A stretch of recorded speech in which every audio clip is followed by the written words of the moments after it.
So, die Herrschaften, hat alles passt? Ein bisschen zu frei vielleicht, oder? Also, ich weiß ja nicht, wie es euch geht, aber das war nicht der Neuwirt, den wir gewohnt sind, oder? Ja, das war total fad. Es waren am Koch die Gewürze ausgegangen. Und das Bier, das ist total lack. Ja, hallo? Wir haben englische Wochen.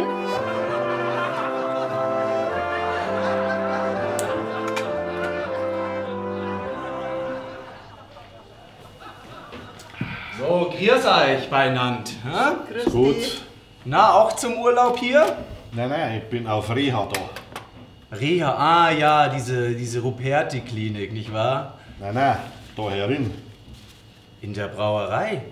Ja, wo gibt's denn sowas, eine Reha-Klinik in der Brauerei? Bei uns ist allerdings ambulant. Ambulant? Ja, voll, vom Montag bis Freitag ab 16 Uhr. Da mache ich da herin immer so eine Hopfen-Aromatherapie, so 3 bis 4 Anwendungen. Wird äußerst entspannend. Ah, wie lange machen Sie das schon? So 28 bis 30 Jahre. 28 Jahre! Ja, da wird ja der Hund in der Pfanne verrückt. Welche Kasse zahlt das denn? Haushaltskasse, freiwillige Leistung. Aber jetzt musst du mich entschuldigen, jetzt muss ich zur Druckdehydration. Druckdehydration? Das habe ich ja noch nie gehört. Zum Bieseln geht er. Zum Pieseln.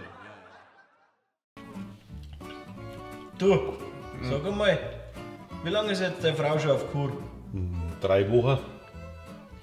Aber du kommst zurecht, oder? Ja, logisch. Überhaupt kein Problem. Schaffe ja alles allein. Einkaufen, kochen.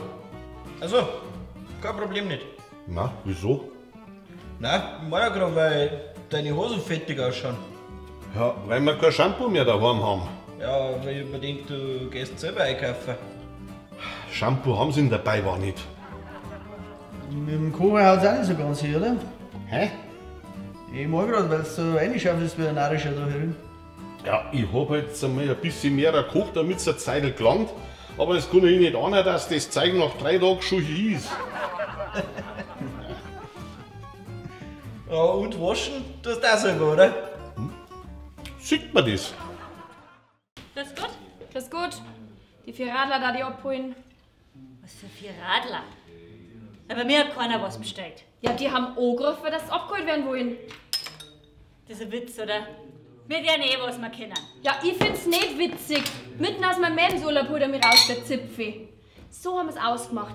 Ich fahr mit den Mädels zum Wellnessen und die Herren den Radl fahren. Und was ist jetzt? Jetzt kann ich's abholen, die besoffenen Wagenscheidel.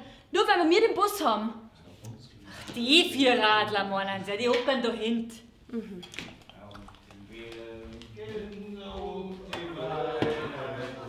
Au, jetzt meine ich mir, wenn dann eine Helme aufhocken. Bayern Comedy wird unterstützt durch die Briganti Landbrauerei Schönrau.